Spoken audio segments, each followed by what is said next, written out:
오늘의 주인공은 70살의 박선희 할머니입니다. 남편이 세상을 떠나고 유골함이 납골당에 안치되기도 전에 8억 원의 빈문서가 그녀의 눈앞에 놓였습니다. 그 순간 그녀는 평생을 지켜온 가정이 송두리째 무너져 내리는 것 같았습니다. 더욱 가슴 아픈 것은 친아들이 집을 팔아 빚을 갚으라고 윽박지르고 딸은 그녀를 향해 짐 덩어리라며 손가락질했다는 것입니다. 하룻밤 사이에 그녀는 어머니에서 가족의 짐이 되어버렸습니다. 하지만 그녀는 몰랐습니다. 진짜 드라마는 이제 막 시작되었다는 것을요. 그녀의 남편은 이미 임종 전에 이 모든 것을 예견하고 있었습니다. 그리고 그가 남긴 이메일에는 운명을 바꿀 만한 비밀이 숨겨져 있었습니다. 그날 밤 그녀는 편지를 보며 눈물을 흘리면서도 웃었습니다. 그리고 딱 한마디를 내뱉었죠. 영감, 역시 당신이 한 수이었어. 어떻게 그녀는 빚더미에 앉은 독거노인에서 운명의 족쇄를 끊어낼 수 있었을까요? 어떻게 순식간에 자식들을 상속인에서 채무자로 만들었을까요? 그 이메일에는 과연 어떤 비밀이 숨겨져 있었을까요? 오늘의 이야기 속으로 함께 들어가 보시죠. 제 이름은 박선희, 올해 70입니다. 남편 김진우가 세상을 떠나던 날, 서울에는 아주 큰 비가 내렸습니다. 빗물은 제 눈물과 뒤섞여 아무리 닦아내도 마르지 않았습니다. 우리 부부는 평생을 다투면서도 평생을 사랑했습니다. 저는 우리가 함께 티격태격하며 인생의 마지막까지 갈 것이라고 믿었습니다. 하지만 그가 저보다 먼저 손을 놓아버릴 줄은 몰랐습니다. 장례식은 남편의 생전 뜻에 따라 간소하게 치렀습니다. 그의 오랜 동료들과 친구들이 많이 찾아왔습니다. 모두들 제 어깨를 두드리며 마음 잘 추스르라고 위로했지만 제 마음은 텅 빈 것처럼 허전했습니다. 마치 마음 한구석이 도련해진 것 같았죠. 저는 남편을 떠나보내고 나면 끝없는 외로움과 그리움만이 저를 기다릴 것이라고 생각했습니다. 하지만 진짜 지옥이 이제 막 시작될 것이라고는 상상도 못했습니다. 장례식이 끝나고 지친 몸을 이끌고 집에 돌아온 지 1시간도 채 되지 않아 초인종이 울렸습니다. 저는 어느 친척이 걱정되어 다시 찾아왔나 싶었습니다. 하지만 문을 열자 문 밖에는 제가 전혀 모르는 검은 정장을 입은 젊은 남자 몇몇이 서 있었습니다. 선두에 선 남자는 금발로 염색을 했고 팔에는 온통 문신이 가득했습니다. 딱 봐도 좋은 사람 같지는 않았죠. 누구 찾으세요? 저는 겁이 나서 무의식적으로 문을 닫으려 했습니다. 하지만 그 금발의 남자는 발로 문틈을 막았습니다. 그는 입꼬리를 비틀며 불길한 미소를 지었습니다. 박선희 여사님, 맞으시죠? 그는 주머니에서 접힌 서류 뭉치를 꺼내 제 앞에서 카드처럼 펼쳐 보였습니다. 저희는 태산자산관리 소속입니다. 김진우 선생님께서 생전에 저희 회사에서 돈을 좀 빌리셨습니다. 오늘은 장부를 좀 맞춰보러 왔습니다. 저는 그 자리에 얼어붙었습니다. 돈을 빌렸다고? 진우 씨는 평생을 성실하고 검소하게 살아온 사람이었습니다. 그런 그가 어떻게 저런 사람들에게 돈을 빌릴 수 있단 말입니까? 저는 떨리는 손으로 그 종이들을 받아들었습니다. 그것은 대출 계약서 뭉치였습니다. 거기에는 하얀 종이에 검은 글씨로 남편의 이름, 주민등록번호, 그리고 그의 친필 서명과 인감까지 선명하게 찍혀 있었습니다. 계약서에 따르면 남편은 생전 반년 동안 여러 차례에 걸쳐 그들에게 5번의 돈을 빌렸고 원금의 살인적인 이자를 더한 총액이 무려 8억 원에 달했습니다. 8억 원. 제 머릿속이 윙하는 소리와 함께하얘졌습니다. 박 여사님, 김 실장이라 불리는 금발 남자의 말투는 의외로 사무적이었습니다. 계약서에 분명히 명시되어 있습니다. 부채자환, 부자즈 종, 즉 빚은 자식이 갚는다고요. 저희 사장님께서 김 선생님이 막 돌아가셨으니 한 달의 시간을 주겠다고 하셨습니다. 한 달 안에 이 돈을 갚지 못하면 죄송하지만 이 아파트는 저희가 절차에 따라 처리할 수밖에 없습니다. 그는 말을 마치고 자기 사람들을 데리고 돌아섰습니다. 저는 남편의 사망진단서보다 더 무거운 그 대출 계약서를 들고 텅 빈 거실에 홀로 서 있었습니다. 창밖의 하늘은 점점 어두워졌고 제 세상도 함께 암흑으로 변하는 것 같았습니다. 그날 밤 아들 영수와 딸 미영이가 급하게 달려왔습니다. 저는 물에 빠진 사람이 마지막 지푸라기라도 잡는 심정으로 울면서 그 대출 계약서를 아이들에게 보여주었습니다. 저는 아이들이 저를 위로하고 함께 이 난관을 헤쳐나갈 방법을 고민해 줄 것이라고 믿었습니다. 제가 틀렸습니다. 제가 평생의 심혈을 기울여 키운 아들, 김영수. 그는 계약서를 다 읽고 난 후에 첫 반응이 남편을 잃고 거액의 빚까지 떠안게 된 늙은 어머니를 위로하는 것이 아니었습니다. 그는 미간을 찌푸리며 제가 한 번도 들어본 적 없는 질책과 짜증이 가득한 말투로 말했습니다. 아빠는 대체 무슨 생각으로 일을 이렇게 만드신 거야? 대체 무슨 깡으로 사채업자한테 이렇게 큰 돈을 빌려? 그는 계약서 뭉치를 거실 테이블 위로 거칠게 내던졌습니다. 이제 어떡할 거야? 빚쟁이들이 집까지 찾아왔잖아. 엄마, 빨리 어떻게든 해봐. 엄마 비자금 좀 있잖아. 그 적금 통장 같은 거, 일단 그거라도 꺼내서 이 구멍부터 막아야지. 그러다 집까지 넘어가면 우리 다 길바닥에 나은 게 생겼다고. 제 심장은 그의 차가운 몇 마디 말에 얼어붙는 것 같았습니다. 그리고 제 딸, 김미영. 그녀의 반응은 가장 날카로운 칼날이 되어 이미 산산조각 난 제 심장을 더욱 깊이 찔렀습니다. 그녀는 히스테릭하게 소리를 지르며 제 코앞을 손가락으로 가리켰습니다. 다 엄마 때문이야. 분명히 엄마 때문일 거야. 평소에 돈을 그렇게 펑펑 써대니까. 쓸데없는 것만 사들이니까 아빠가 밖에서 돈을 빌릴 수밖에 없었겠지. 이제 와서 자기는 편하게 가버리고 이따위 큰 짐 덩어리를 우리한테 떠넘기고 갔잖아. 내가 정말 팔자가 사나워서 당신들 같은 부모를 만났지. 그녀는 울부짖으며 제게 말했습니다. 이 일은 엄마가 알아서 해결해. 우리까지 끌어들이지 말라고. 나도 내 인생 살기 벅차단 말이야. 저는 제 눈앞에 있는 이 두 사람, 제가 가장 사랑하는 유일한 자식들을 바라보았습니다. 그들의 얼굴에서는 아버지를 잃은 슬픔도 공경에 처한 어머니에 대한 동정도 단 한 조각도 찾아볼 수 없었습니다. 오직 적나라한 책임 회피와 이기적인 욕심만이 보일 뿐이었습니다. 그만해. 저는 참지 못하고 소리쳤습니다. 목소리가 떨렸습니다. 너희 아빠 유골함이 납골당에 안치되기도 전에 너희는 나한테 와서 빚 갚으라고 윽박 지르는 거니? 아이들은 제 고함에 잠시 놀란 듯 하더니 결국 문을 박차고 나가버렸습니다.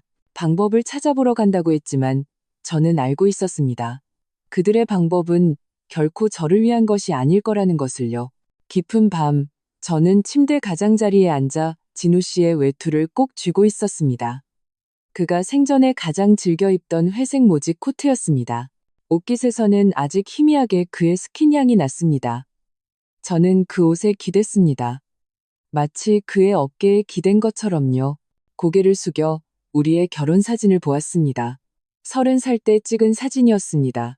저는 고운 한복을 입고 그는 양복을 입은 채 젊고 어색한 미소를 짓고 있었습니다. 여보, 저는 나지막이 읊조렸습니다. 왜 나한테 말 안 했어요? 전화벨이 울렸습니다. 영수였습니다. 그의 목소리는 차갑기 그지없었습니다. 엄마, 그 비자금 대체 얼마나 있는 거야? 시간 끌지 말고 빨리 해결해. 저는 아무 말 없이 조용히 전화를 끊었습니다. 날이 밝아올 무렵 저는 창가에 앉아 있었습니다. 가로등은 아직 꺼지지 않았고 주황색 불빛이 커튼을 통해 방 안으로 스며들었습니다. 저는 뜬 눈으로 밤을 지새웠습니다. 머릿속에서는 서류 위에 그 숫자 8억 원이 계속 맴돌았습니다. 진우 씨가 그런 일을 할 리가 없어. 그는 평생 신중하고 내성적인 사람이었습니다. 은퇴 후에는 고스톱 한 번 치지 않았는데 어떻게 사채업자에게 돈을 빌릴 수 있겠습니까? 분명 어딘가 잘못된 게 틀림없어. 저는 그의 옷자락을 꽉 쥐었습니다. 제 눈빛은 점점 단호해졌습니다. 나는 당신이 내게 마지막으로 남긴 것이 이것이라고 믿지 않아. 그리고 나는 이 유산이 내 마지막 존엄성까지 묻어버리게 두지 않을 거야. 그 후 며칠 동안 저는 상상조차 해본 적 없는 인간 지옥 속에서 살았습니다. 사채업체의 전화는 마치 알람 시계처럼 매일 아침 9시와 저녁 9시에 정확하게 걸려왔습니다. 박 여사님, 돈은 준비되셨습니까? 그 느끼한 목소리는 독사처럼 저를 휘감았습니다. 그리고 제 친자식들은 그 사채업자들보다 더한 저승사자 같았습니다. 그들은 매일같이 집으로 쳐들어왔고 더 이상의 위장도 온정도 없었습니다. 그들의 얼굴에는 적나라한 불안과 탐욕만이 남아 있었습니다. 엄마, 통장 대체 어디다 뒀어? 빨리 내놔. 아빠가 옛날에 오래된 서화나 도자기를 수집하는 걸 좋아했잖아? 그런 것들 지금쯤 꽤 비쌀 텐데? 빨리 찾아서 팔아버리자고? 그들은 제 집을 거리낌 없이 뒤지기 시작했습니다. 그들은 아버지가 남긴 값나가는 물건이 있는지 찾아보고 빚을 갚기 위해서라고 말했지만 그들의 행동은 오히려 당당한 약탈에 가까웠습니다. 그들은 남편이 생전에 가장 아꼈던 자개 서재를 쑥대밭으로 만들었습니다. 그가 헌책방에서 한 권 한 권 구해온 소중한 장서들은 쓰레기처럼 책장에서 끌어내려져 바닥에 나뒹굴었습니다. 그들은 책의 표지를 거칠게 찍고 페이지마다 혹시 숨겨둔 비자금이 있는지 탈탈 털었습니다. 벽에 걸려있던 남편이 직접 그려 가장 자랑스러워했던 산수화 몇 점도 그들에 의해 난폭하게 떼어졌고 액자 뒷판은 하나하나 뜯겨나갔습니다. 저는 두 마리의 미친 사냥개처럼 추억이 가득한 제 집을 유린하고 파괴하는 그들을 바라보았습니다. 제 심장은 피를 뚝뚝 흘리고 있었습니다. 저는 그들을 막으려 했습니다. 그만둬. 너희들 다 그만둬. 그건 너희 아빠가 가장 아끼던 물건들이란 말이야. 하지만 제 저항은 너무나도 무력했습니다. 그들이 서재에 있는 남편이 수십 년간 사용해온 묵직한 금고를 노리기 시작했을 때였습니다. 이 안에 분명히 뭐가 있어. 영수의 눈이 탐욕으로 번들거렸습니다. 그는 어디선가 쇠지렛대를 가져와 그 두꺼운 철문을 억지로 열려고 했습니다. 저는 그들을 막기 위해 앞으로 달려나갔습니다. 그러나 영수는 팔을 휘둘러 저를 거칠게 밀쳐냈습니다. 저는 비틀거리며 바닥에 넘어졌고 팔꿈치를 테이블 다리에 세게 부딪혔습니다. 눈앞이 캄캄해질 정도로 아팠습니다. 알아서 좀 조심하시지. 그는 낮게 투덜거렸지만 얼굴에는 미안한 기색이 전혀 없었습니다. 저는 차가운 바닥에서 힘겹게 몸을 일으켰습니다. 더 이상 울지도 소리치지도 않았습니다. 저는 그저 그들의 흉악한 얼굴 앞에서 조용히 제 스마트폰을 꺼내들었습니다. 그리고 그들 때문에 누르게 될 것이라고는 상상도 못했던 세 개의 숫자 112를 눌렀습니다. 그리고는 녹음 버튼을 눌렀습니다.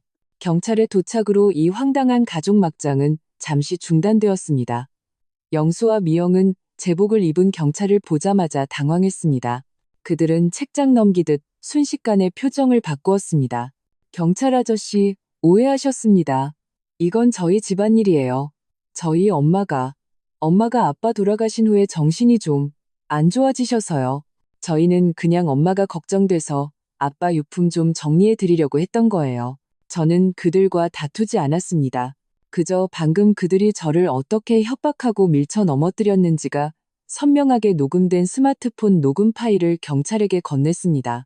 결국 경찰의 엄중한 경고와 개입하에 제 아들과 딸은 집에서 쫓겨났습니다. 저는 아직 그들의 기운이 남아있는 문을 사이에 두고 그들에게 차갑게 마지막 말을 던졌습니다.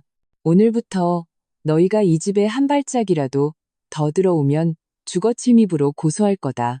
문이 닫히자 온 집안이 진공 상태처럼 고요해졌습니다. 저는 이미 쑥대밭이 된 서재 중앙에 앉아 바닥에 흩어진 찢어진 종이와 책들을 바라보았습니다. 갑자기 눈물이 나지 않았습니다. 어느 한순간 저 역시 죽었다고 느꼈습니다.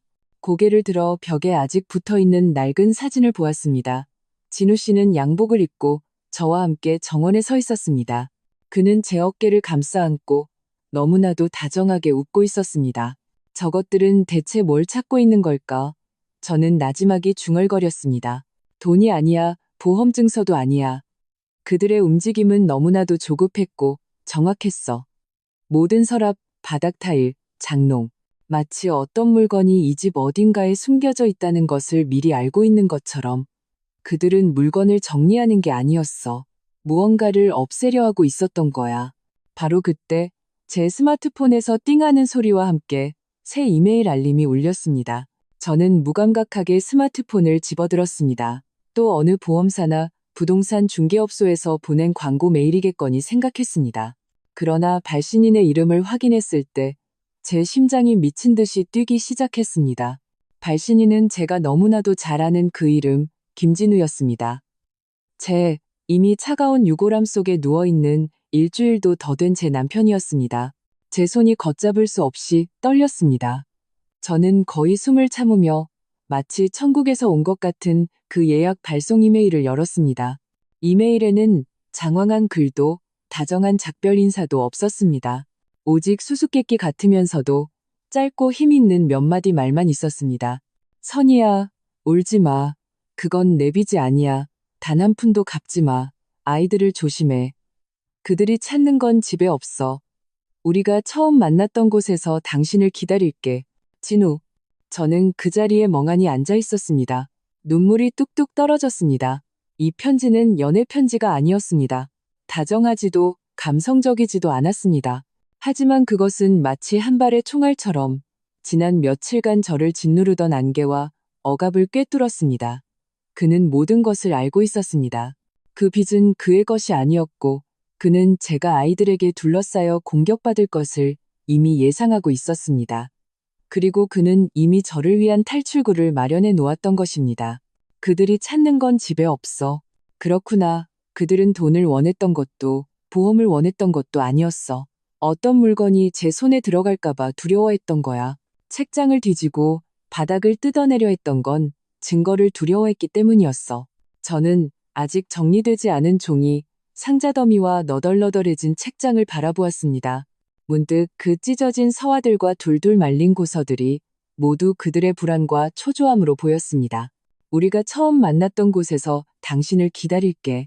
이 한마디는 가볍게 내려앉았지만 마치 제 마음 호수 가장 깊은 곳에 던져진 돌멩이 같았습니다. 그곳은 오직 저와 그만이 아는 장소였습니다. 50년 전 우리가 처음 만난 곳은 서울 종로의 한 낡은 서점이었습니다. 그때 저는 18, 막 사범대학에 입학했을 때였습니다.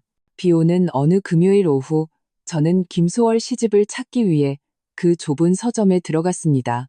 희미한 등불 아래 서서 저와 다른 젊은 남자가 동시에 같은 책에 손을 뻗었습니다. 저는 멈칫했고 그도 놀란 듯했습니다. 그리고는 그가 웃으며 말했습니다. 김소월 시인을 좋아하시는군요. 우리는 그렇게 만났습니다. 저는 그것이 그저 우연, 젊은 시절의 낭만적인 에피소드라고만 생각했습니다. 하지만 이제야 알겠습니다. 그곳은 그가 평생 기억했던 시작점이었고, 그래서 그는 마지막 종착점도 그곳에 숨겨두었던 것입니다. 저는 자리에서 일어났습니다. 손은 여전히 떨렸지만 더 이상 기다릴 수 없다는 것을 알았습니다. 서울의 9월은 비가 갑자기 쏟아지기도 하고 해가 갑자기 지기도 합니다. 저는 종로 3가 길모퉁이에 서서 빛바랜 낡은 간판을 올려다보았습니다. 4개의 검은 글씨가 희미하게 보였습니다. 청운서점. 이름만 들으면 교회 같지만 실은 60년 넘게 자리를 지켜온 낡은 서점입니다. 문 밖의 철문은 오래되어 한쪽이 녹슬어 들떠 있었습니다. 제가 조심스럽게 문을 밀자 문종이 귀에 거슬리는 딸랑 소리를 냈습니다. 가게 안에는 늙은 직원 한 명만이 카운터 뒤에 앉아 이어폰을 끼고 시사 프로그램을 보고 있었습니다. 가게 안 공기는 습기, 책 냄새, 그리고 나무 썩는 냄새가 뒤섞여 코를 간지렸습니다. 우리가 처음 만난 곳은 창가 쪽 2번째 시집 코너였습니다. 그때 저는 갓 사범대에 합격했고 따은 머리 2가닥에 달아빠진 검은 운동화를 신고 있었습니다. 진우 씨는 회색 낡은 점퍼를 입고 알 없는 검은 뿔테 안경을 쓰고 있었죠. 그가 그때 손을 뻗었던 것은 파란색 표지의 김소월 시집이었습니다. 이제 50년이 흘렀지만 저는 다시 그 책장 앞에 섰습니다. 심장은 첫사랑을 만난 것처럼 빠르게 뛰었습니다. 저는 심호흡을 하고 한 줄 한 줄 찾아보기 시작했습니다. 마침내 저는 익숙한 파란색 표지의 김소월 시집을 찾아냈습니다. 표지는 이미 누렇게 발해 있었습니다. 제가 조심스럽게 책을 꺼내자 그 뒤에 무언가 보였습니다. 더 얇은 검은색 작은 책자였습니다. 뒷면 선반에 붙어 있었죠. 조심스럽게 떼어보니 그것은 사실 책장 뒷판과 자석으로 붙어 있도록 개조된 작은 상자였습니다. 상자는 손바닥만 한 크기의 두께는 약 2cm 정도였고 위에는 4자리 숫자 다이얼 자물쇠가 달려 있었습니다. 저는 그 비밀번호 자물쇠를 보며 마음속에 거의 아무런 망설임도 없었습니다. 우리가 만났던 그날을 떠올렸습니다. 2월 14일 밸런타인데이. 저는 떨리는 손으로 그 차가운 다이얼 위에서 조심스럽게 4개의 숫자를 돌렸습니다. 0, 2, 1, 4. 딸깍하는 가벼운 소리와 함께 비밀 상자가 열렸습니다. 상자 안에는 두툼한 편지 한 통과 작고 검은 USB 메모리 하나만 들어있었습니다. 저는 상자를 다시 닫아 원래 자리에 돌려놓았습니다. 그리고 그 편지와 USB를 세상에서 가장 소중한 보물처럼 끌어안고 서둘러 그 서점을 빠져나왔습니다. 저는 집으로 가지 않았습니다. 바로 택시를 잡아 황 변호사의 사무실로 향했습니다. 변호사 사무실 안쪽 조용하고 절대적으로 안전한 회의실에서 저는 마침내 떨리는 손으로 다른 세상에서 온 남편의 편지를 열어볼 수 있었습니다. 편지의 글씨는 병마의 고통으로 인해 비뚤비뚤하고 힘이 없었지만 그 안의 내용은 한 남자, 한 남편, 한 아버지의 가장 깊은 사랑과 가장 무거운 고통으로 가득 차 있었습니다. 편지에서 진우 씨는 제게 모든 것을 참회하며 진실을 밝혔습니다. 사실은 1년 전 우리의 아들 영수와 딸 미영이가 유행에 따라 가상화폐에 투자했다가 전 재산을 잃고 사채업자에게 무려 7억 원에 달하는 거액의 빚을 졌다는 것이었습니다. 그들은 막다른 길에 몰리자 아버지 앞에 무릎을 꿇고 도와달라고 애원했습니다. 진우 씨는 거절했습니다. 그러자 우리의 자식들은 거절당한 후에 스스로 문제를 해결할 생각은 하지 않고 아버지의 휴대폰을 빼앗아 그의 은행 계좌에 남은 단 2천만 원의 예금을 확인했습니다. 턱없이 부족하다는 것을 알게 된 후 그들은 가장 흉악한 민낯을 드러냈습니다. 김진우는 이렇게 썼습니다. 그들이 나를 협박했어. 만약 내가 방법을 찾아주지 않으면 당신을 해치겠다고. 나는 그들이 뱉은 말은 실행에 옮길 놈들이라는 걸 알았어. 여보, 미안해. 내가 무능해서 당신을 지켜주지 못했어. 나는 그들의 협박 아래 내 이름으로 다른 사채업자에게 돈을 빌려 돌려막기를 할 수밖에 없었어. 편지 마지막에 그는 이렇게 썼습니다. 나는 내가 곧 죽을 거라는 걸 알아. 그리고 내가 떠나면 그들이 이 빚을 전부 당신에게 떠넘길 거라는 것도 알아.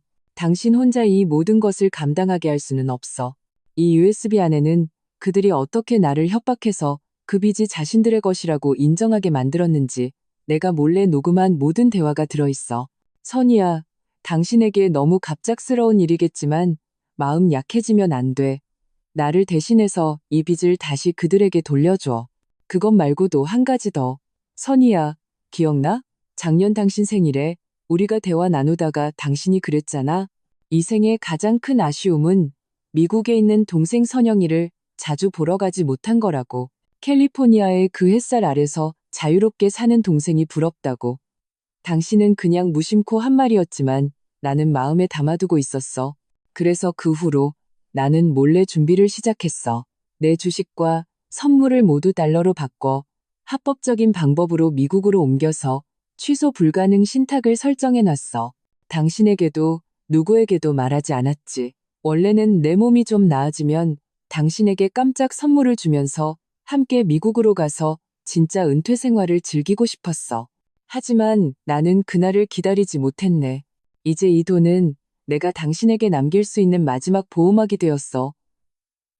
동생 선영이도 이 신탁의 존재를 알고 있어. 그리고 내가 이미 변호사의 도움을 받아 당신의 모든 이민 수속도 맞춰놨어. 당신은 언제든지 떠날 수 있어. 어서 가. 이 슬픈 곳을 떠나 미국으로 가서 선영이를 찾아 이 모든 것을 잊고 오롯이 당신 자신을 위해 살아가. 저는 제 눈물로 흠뻑 젖은 편지를 들고 이미 목 놓아 울고 있었습니다. 저는 그가 임종 전에 아무 준비도 하지 않았다고 생각했습니다. 하지만 그는 이미 저를 위해 가장 큰 비바람을 막아주고 있었던 것입니다. 그는 아무 말도 하지 않았지만 저를 위해 마지막 우산을 받쳐주고 있었습니다. 저는 눈물을 닦고 마치 열쇠를 쥔 것처럼 USB를 꽉 쥐었습니다. 진우 씨, 당신이 내게 남긴 것은 반격의 증거가 아니라 뒤늦은 각성이었군요. 당신은 내 인생의 마지막 정거장까지 함께하지 못했지만 길은 모두 깔아주었네요. 저는 자리에서 일어나 황 변호사에게 전화를 걸었습니다. 황 변호사님, 박선희입니다. 계획을 시작해도 좋습니다. 그날 오후 저는 집에서 쫓아냈던 아들과 딸에게 먼저 전화를 걸었습니다. 전화 저편에서 그들은 아마 제가 버티지 못하고 화해를 청하러 온 것이라고 생각했는지 말투에는 약간의 짜증 섞인 시혜가 묻어났습니다. 엄마, 또 왜 그래? 영수의 목소리는 차가웠습니다. 저는 그들과 따지지 않았습니다. 그저 그들이 한 번도 들어본 적 없는 만념구회, 만년주회, 즉 모든 것을 포기한 듯한 말투로 말했습니다. 영수야, 미영아, 엄마가 생각을 해봤는데 저는 전화기 너머로 울먹이며 말했습니다. 나는 그 사람들을 이길 수 없어. 그 빚쟁이들을 이길 수도 없고 나 그냥 포기할래. 저는 목이 메어 그들이 가장 듣고 싶어할 대답을 했습니다. 이 아파트 팔기로 했어. 전화 저편은 순간 정적이 흘렀습니다. 이윽고 저는 그들이 억누르지 못하는 기쁨의 숨소리를 들었습니다. 엄마가 집을 팔아서 너희 아빠가 남긴 빚 다 갚고 남는 돈은 저는 지치고 힘없는 목소리로 말했습니다. 우리 셋이 똑같이 나누자. 그걸로 끝내. 앞으로 너희도 다시는 나 찾아오지 마. 저는 전화를 끊었습니다. 저는 제 탐욕스럽고 어리석은 자식들이 이미 낚싯바늘을 물었다는 것을 알았습니다. 다음 날 저는 그들이 이미 자신들의 소유물로 여기는 낡은 집으로 불렀습니다. 마지막 가족 재산 분배 회의를 열기 위해서였습니다. 그들은 아주 빨리 왔고 얼굴에는 감출 수 없는 희열이 가득했습니다.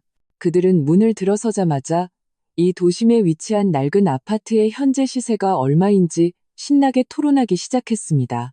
오빠, 내가 알아봤는데 우리 동네 평당 시세가 최소 8천만 원은 한대. 이거 팔고 빚 갚고 나면 우리 한 사람당 최소 5억은 받을 수 있겠어. 미영의 눈은 탐욕으로 빛났습니다. 영수도 옆에서 신나게 휴대폰 계산기를 두드리고 있었습니다. 그들은 심지어 돈을 받으면 어디에 새 집을 사고 새 차를 바꿀지 계획까지 세우고 있었습니다. 저는 욕망으로 일그러진 그 두 얼굴을 보며 마음속이 차갑게 식어갔습니다.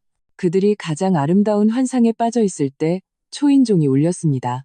저는 평온하게 걸어가 문을 열었습니다.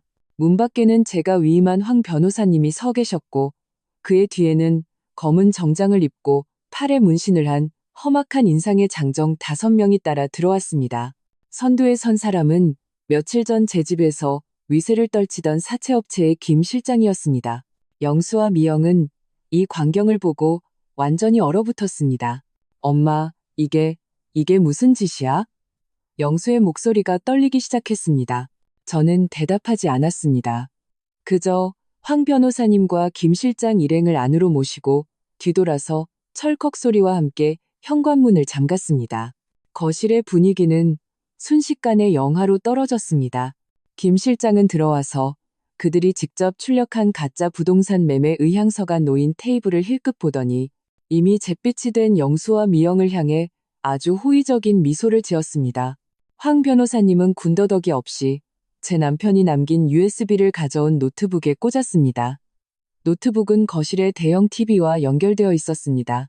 거대한 TV 화면에서는 즉시 그들을 지옥으로 떨어뜨릴 증거들이 재생되기 시작했습니다.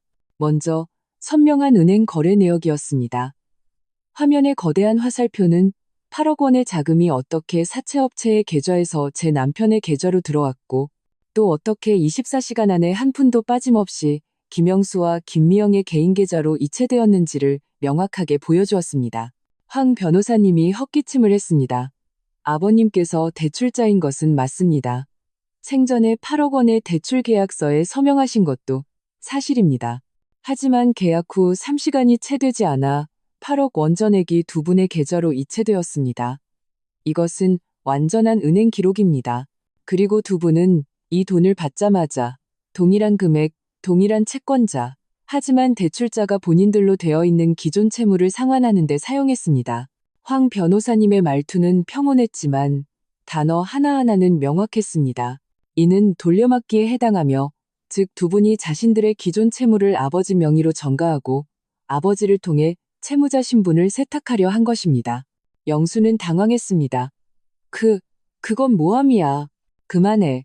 미영이 비명을 지르며 USB를 뽑으려고 달려들었지만 김 실장의 손짓 한 번에 제지당했습니다. 앉아. 그의 목소리는 크지 않았지만 힘이 실려 있었습니다. 황 변호사님은 두 번째 증거를 제시했습니다. 녹음 파일이었습니다. TV 스피커에서는 그들이 어떻게 병상에서 이미 숨이 넘어갈 듯한 아버지를 구슬리고 협박하여 이 빚이 자신의 것이라고 인정하게 만들었는지에 대한 모든 대화가 흘러나왔습니다. 아빠, 그냥 서명하세요. 안 그러면 엄마 쪽에서 무슨 일이 일어날지 우린 보장 못해요. 아빠, 이건 그냥 잠시만 이러는 거예요. 우리가 다시 돈 벌면 바로 갚을게요. 일단 아빠가 좀 막아주세요. 녹음 재생이 끝나자 거실은 죽음 같은 정적에 휩싸였습니다. 황 변호사님은 냉혹한 판사처럼 선고를 시작했습니다. 이상의 모든 증거에 따라 그는 냉정하게 선언했습니다. 이 8억 원의 채무는 실질적이고 최종적인 수혜자가 김영수 씨와 김미영 씨입니다. 따라서 대한민국 민법에 의거하여 이 채무는 두 분께서 연대하여 모든 변제 책임을 지셔야 합니다. 김 실장은 즉시 상황을 파악했습니다. 그는 부하의 서류 가방에서 이미 준비된 새로운 채무자 변경 확인서와 선홍색 인주를 꺼내 이미 잿빛이 되어 벌벌 떨고 있는 영수와 미영 앞에 조용히 내려놓았습니다. 그는 웃으며 말했습니다. 김 선생님, 김 사모님, 알고 보니 진짜 채무자가 두 분이셨네요. 그럼 일이 간단해졌습니다. 여기에 서명하시고 도장 좀 찍어주시죠.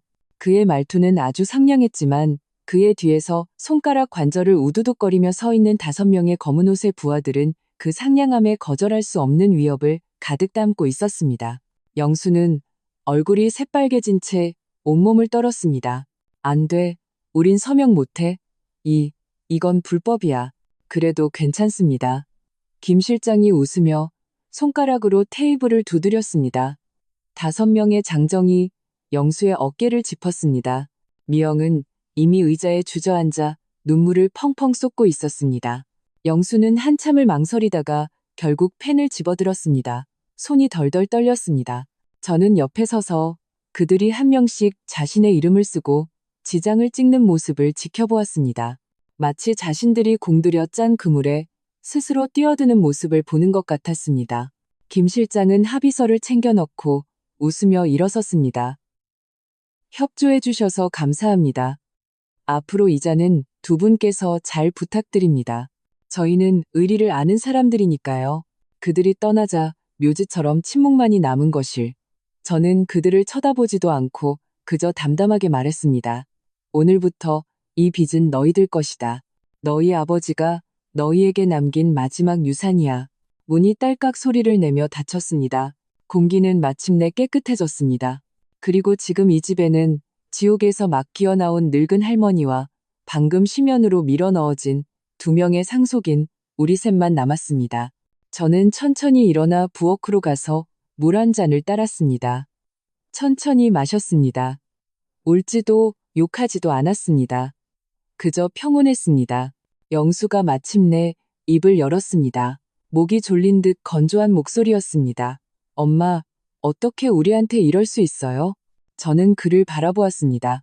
제 시선에는 어머니의 온정이 단 한 톨도 없었습니다. 내가 너희한테 어떻게 한 게 아니야.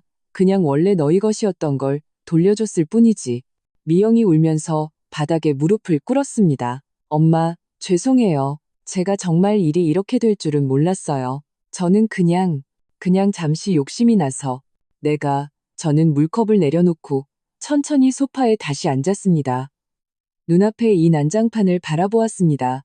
테이블 위에 합의서, 식어버린 음식, 바닥에 무릎 꿇은 2사람. 이 모든 것이 2주 전이었다면 저는 아마 가슴이 찢어져 숨도 못 쉬었을 겁니다. 하지만 지금은 그저 홀가분했습니다.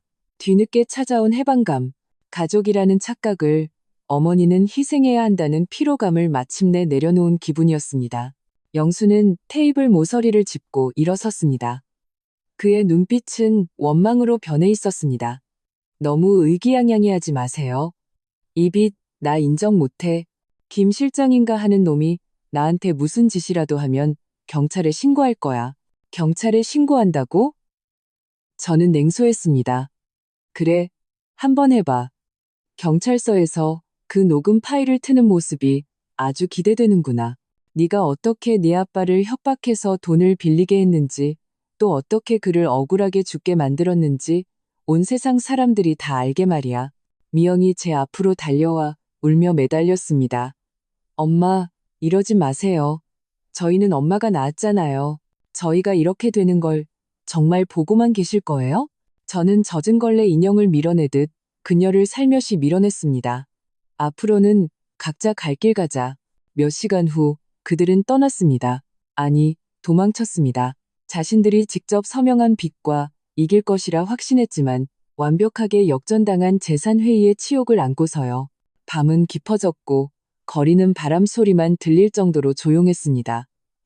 저는 텅 빈 거실에 홀로 앉아 창밖의 불빛을 바라보았습니다. TV도 등도 켜지 않았습니다. 오직 스탠드 하나만 켰습니다. 마치 밤을 지새우는 사람처럼요. 저는 그들이 앞으로 어떻게 살아갈지 모릅니다. 아마도 빚을 피하기 위해 온갖 방법을 동원하며 동분서주하겠죠. 혹은 반대로 저를 원망하고 증오할지도 모릅니다. 하지만 이 모든 것은 더 이상 제 문제가 아니었습니다. 진우 씨는 그의 마지막 패로 저를 진흙탕 속에서 건져내 주었습니다. 저에게 다시 시작할 수 있는 티켓 한 장을 쥐어주었습니다. 그리고 이제 제게 남은 일은 단 하나뿐이었습니다. 떠날 준비를 하는 것. 일주일 후 부동산 중개인에게서 전화가 왔습니다. 집이 순조롭게 팔렸고 구매자가 아주 시원시원해서 매매대금 전액이 제 세 계좌로 입금되었다는 소식이었습니다. 전화를 끊자 제 휴대폰이 다시 울렸습니다. 이번에는 미국에서 걸려온 국제전화였습니다. 언니, 전화기 너머로 제 동생 선영이의 익숙하고 다정한 목소리가 들려왔습니다. 다 처리됐어. 그녀의 목소리에는 안도의 한숨이 섞여 있었습니다. 황 변호사님이 모든 서류를 나한테 보내줬어. 언니의 미국 신탁 계좌도 공식적으로 활성화됐고 이민 비자도 전부 승인났어. 그녀는 잠시 말을 멈추고는 거의 환호에 가까운 목소리로 말했습니다. 언니, 내가 모레 아침 로스앤젤레스로 가는 퍼스트 클래스 항공권 예약해놨어. 언니의 두 번째 인생이 시작되는 걸 환영해. 저는 전화를 든 채 창밖에 제가 수십 년간 보아온 익숙한 거리 풍경을 바라보았습니다. 어느새 눈가가 촉촉해졌습니다. 저는 아들과 딸을 다시 만나지 않았습니다. 저는 홀로 간단한 여행 가방 하나를 끌고 인천국제공항의 불빛 환한 출국장에 섰습니다. 저는 탑승권에 적힌 낯선 목적지를 보며 과거에 대한 미련이 단 한 조각도 없었습니다. 저는 제 남편 진우가 그의 마지막 생명과 모든 지혜를 다해 저를 위해 가장 완벽한 복수극을 연출해 주었다는 것을 알고 있었습니다. 비행기가 이륙할 때 저는 울지 않았습니다. 저는 눈을 감고 엔진의 굉음을 들었습니다. 마치 몸속 깊은 곳에서 묵은 영혼의 액체가 마침내 밖으로 빨려 나오는 것 같았습니다. 창밖은 온통 구름 바다였습니다. 희고 경계가 없었습니다. 햇빛이 비칠 때 마치 다른 세상에서 온 등불이 제 길을 비춰주는 것 같았습니다. 저는 천천히 손을 무릎 위에 얹었습니다. 손끝에는 아직 남편의 그 편지의 질감이 남아있는 듯 했습니다. 그것은 그가 제게 남긴 마지막 다정함이었습니다. 그 편지에는 향기도 눈물도 불필요한 약속도 없었습니다. 하지만 그것은 따뜻한 손처럼 제가 가장 깊은 어둠 속에 있을 때 저를 부드럽게 밖으로 밀어주었습니다. 가세요. 그는 편지에 썼습니다. 이번에는 나를 기다리지도 그들을 신경 쓰지도 말고 그냥 가세요. 저는 천천히 숨을 내쉬었습니다. 마음속에서 수년간 저를 짓누르던 돌덩이가 엔진의 굉음과 함께 한 뼘 한 뼘 지면에서 멀어지는 것을 느꼈습니다. 제 얼굴에 오랜만에 진심에서 우러나오는 후련하고도 평온한 미소가 떠올랐습니다. 제 인생은 70살이 된 이 해에 비로소 저 자신만의 여명을 맞이하고 있었습니다. 박선희 할머니의 이야기는 여기서 일단락됩니다. 남편의 별세라는 청천벽력에서부터 결국 대학 너머로 날아가는 새로운 시작에 이르기까지 그녀의 모든 반격은 지혜로 가득 찼지만 동시에 깊은 슬픔을 담고 있습니다. 그녀의 남편이 마지막에 설계한 이 계획에 대해 여러분은 어떻게 생각하십니까? 어떤 이들은 그가 자신의 명예를 걸고 함정을 파서 아내를 향한 가장 깊은 수호를 보여주었다고 생각할 수 있습니다. 하지만 또 다른 이들은 이러한 계산이 가족 간의 솔직한 소통과 공동으로 어려움을 마주할 마지막 가능성마저 앗아간 것은 아닌지 생각할 수도 있습니다. 그리고 선희 할머니의 마지막 선택, 자녀들과의 관계를 단호하게 끊어낸 것에 대해 여러분은 그것이 마음이 죽어버린 필연적인 결과라고 보십니까? 아니면 너무 무정한 처사라고 생각하십니까? 만약 여러분이 박선희 할머니였다면 천국에서 온 그 이메일을 받았을 때 즉시 출국을 선택하시겠습니까? 아니면 그 불효한 자식들에게 솔직하게 고백하거나 참회할 기회를 한 번은 주시겠습니까? 가족 간의 정이 오직 계산과 갈취만 남았을 때 관계를 끊는 것이 유일한 해답이라고 생각하십니까? 아래 댓글창에 여러분의 생각과 소감을 남겨주세요. 함께 소통하고 토론해 봅시다. 만약 이런 현실적인 인생 분석에 관심이 있으시다면 저희 채널을 꼭 구독해 주시고 알림 설정을 켜주세요. 그래야 어떤 업데이트도 놓치지 않으실 수 있습니다. 마지막으로 이 이야기가 다른 사람들에게 어떤 깨달음이나 경각심을 줄 수 있다고 생각하신다면 주저하지 마시고 공유해 주세요. 더 많은 사람들이 진정한 사랑은 끝없는 갈취가 아니라 생사를 초월한 수호라는 것을 알 수 있도록 말입니다.